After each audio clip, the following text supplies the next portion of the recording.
Shalom shalom mpendwa, na kusalimu katika jina la Yesu. Mimi ninaitwa Lydia na leo ni Jumapili. Ningependa kushirikiana na wewe kwa habari ya mtu mmoja katika Biblia ambaye anaitwa Esther. Na nafahamu tumejua Esther ni nani kupitia mafundisho mbalimbali, na yamkini ulishakisoma hicho kitabu cha Esther, lakini leo naomba nigusie vitu vichache muhimu sana ambavyo nina uhakika vitakuinua wewe na vitakusaidia kama ambavyo mimi vimeniinua na vimenisaidia kwa namna tofauti tofauti. Ukisoma Esther yote kuanzia mstari wa kwanza, sura ya kwanza mpaka ya 7 yote, utapata habari nzima ya Esther ni nani na ilikuwaje mpaka Esther akaingia kuwa malkia. Ilikuwaje Esther akaingia kwa mfalme kwa heshima, yeye na watu wake na jamaa zake. Wakati kipindi hicho Wayahudi walikuwa hawahesabiwi kama watu ambao ni wa kuheshimika. Esther ni Myahudi, na kwenye Biblia inatuambia kwamba Esther alikuwa yatima, hakuwa na baba wala mama. Kwa hiyo Esther alikuwa analelewa na Mordekai.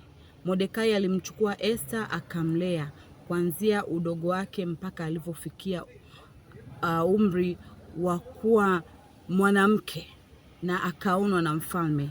Lakini mfalme, tukiangalia hapa, mfalme hauselia vizuri, tutagundua kwamba mfalme Ahasuero yeye alikuwa na mke wake ambaye ni malkia. Mke wa mfalme ni malkia, alikuwa anaitwa Vashti. Kulitokea kwa sababu Vashti alikuwa mrembo sana, mzuri wa kuvutia kwa uso. Kwa hiyo mfalme akaitisha hadhara, akaita watu na akatamani mke wake apite hadharani watu wamuone kwa sababu ya uzuri wake. Alijivunia uzuri wa mke wake. Kwa hiyo taarifa zilienda kwa malkia, akaambiwa kwamba mfalme anakuhitaji, lakini malkia akakataa. Hicho kitu kilimuuzi sana mfalme na alikasirika, akakaa chini na baadhi ya watu ambao walimsikitikia na wakamshauri kwamba kama mke wako ameshindwa kukusikiliza wewe, kuna haja gani ya kuwa na huyo mwanamke? Kwa hiyo mfalme alishauriwa aipige kauli mbiu kwa watu wa eneo lake waje wanawake ambao watachukua nafasi ya nani? Ya malkia Vashti. Ina maana mfalme alikuwa amwepuke sasa yule malkia ili ampate mwanamke mwingine ambaye atamsikiliza na ni mzuri na wakuvutiwa naye.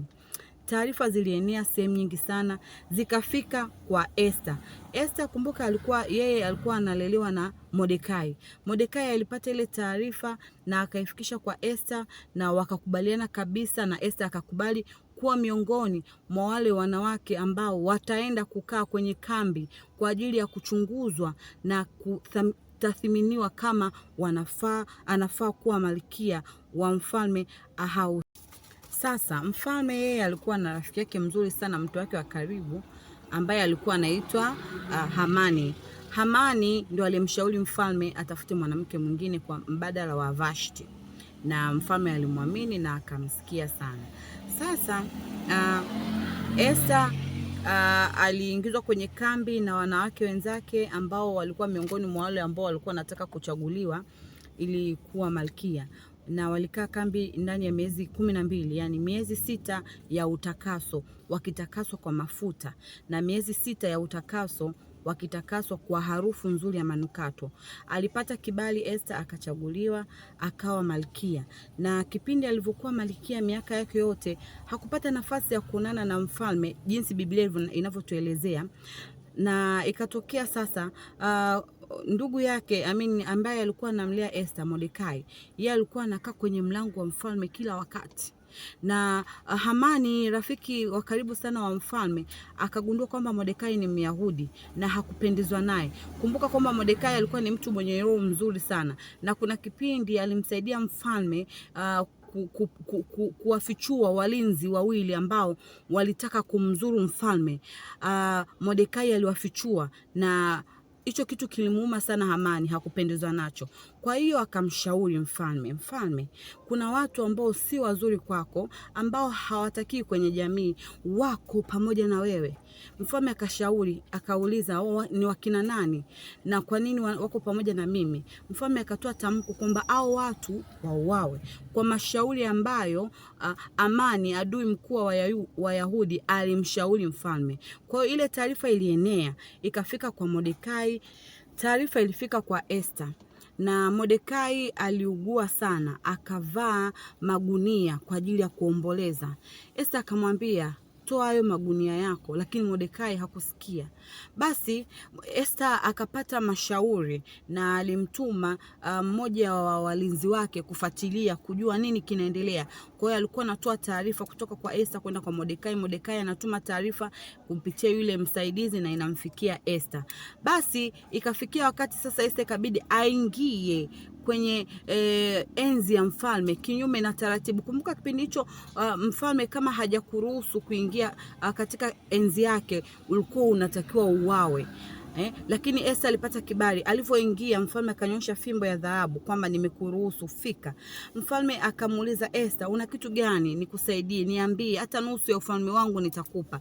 Lakini Esther akamwambia mfalme wangu, ninaomba niandae karamu, na kwenye karamu hiyo ninaomba Amani awepo.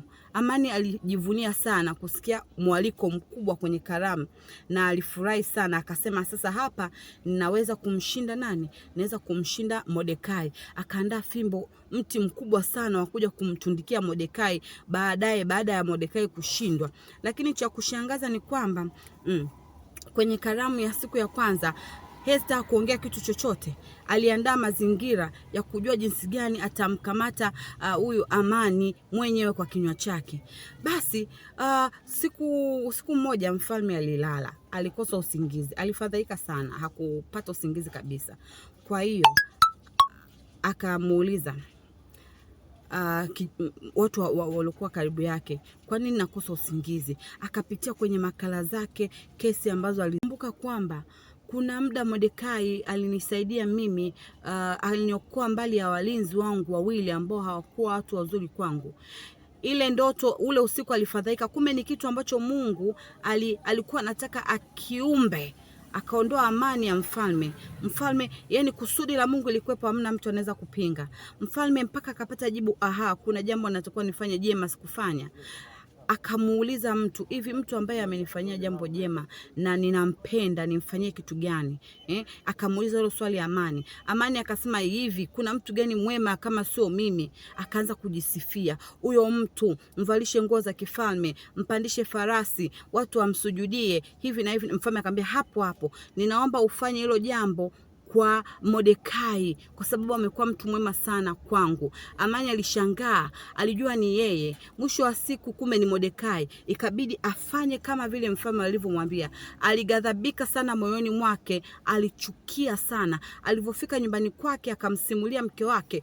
Huo mti ukaandaliwa kwa ajili ya kumnyonga nani? Kwa ajili ya kumnyonga Mordekai. Siku ya pili ya karamu ilipofika, Esther alituma mwaliko kwa Amani. Karamu ya pili, kumbuka ya kwanza hakuongea kitu. Ilipokuja karamu ya pili, Esther akaulizwa na mfalme, nikufanyie nini Esther? Hata nusu ya ufalme wangu nitakupa.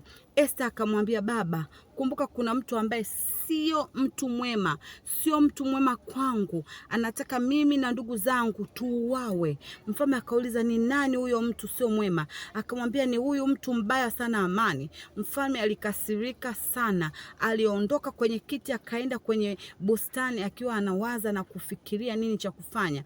Alivyorudi akasema, sasa ule mti ambao Amani aliuandaa pale nyumbani kwake atundikwe huo mti mpaka kufa. Amani alikufa kupitia mti ambao aliuandaa kwa ajili ya kumtundika adui yake Mordekai, na badala yake Mordekai aliheshimishwa. Wayahudi walipona, waliokolewa kwenye ile adhabu ya mauti. Nini nataka nikuambie hapa? Kumbuka kwamba Esther alikuwa yatima, mtu ambaye hakumbukwi mpaka wawepo watu fulani wa kuwakumbuka. Lakini Mungu alimkumbuka na alimtumia Esther kwa kusudi lake. Alimtumia Mordekai kuwa kama njia ya kumfikisha Esther kwenye hiyo nafasi ya umalkia. Na Esther alitumika kama njia ya kuwavusha Wayahudi kutoka kwenye kuto kuheshimiwa mpaka kwenye kuheshimiwa. Na Wayahudi walivuka wote kwa pamoja kwa shangwe, na yule adui alikufa kwa kutumia kile kizingiti kibaya, ule mtego ambao alitega ili amuue Mordekai, alikufa nao. Ni mambo mangapi unapitia?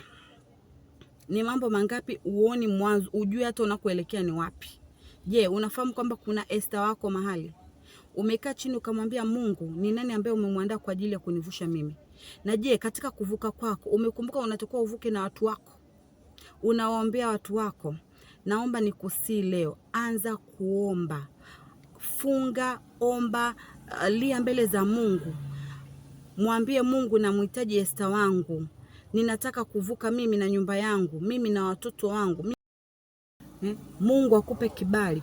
Kumbuka kwamba Esther aliingia kwa mfalme kinyume cha taratibu, lakini kwa sababu Mungu ndiye alimwandaa, hakuuliwa, hakupata adhabu, alipata kibali cha kuongea na mfalme.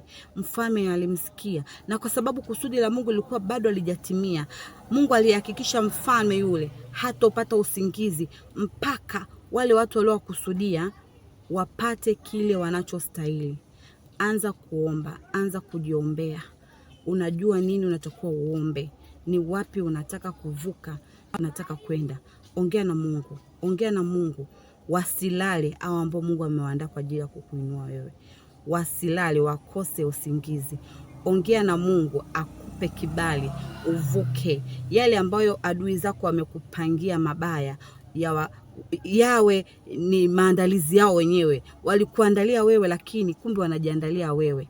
Alafu mwisho wa siku utapata amani, kwa sababu mfalme baada ya kumpa adhabu amani, ukisoma kwenye Biblia ile sura ya 7 mwishoni anakuambia hasira yake iliondoka.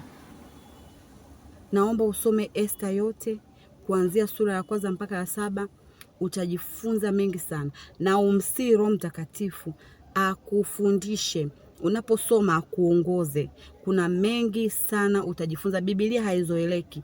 Unavyosoma leo, ukisoma kesho unapata jipya.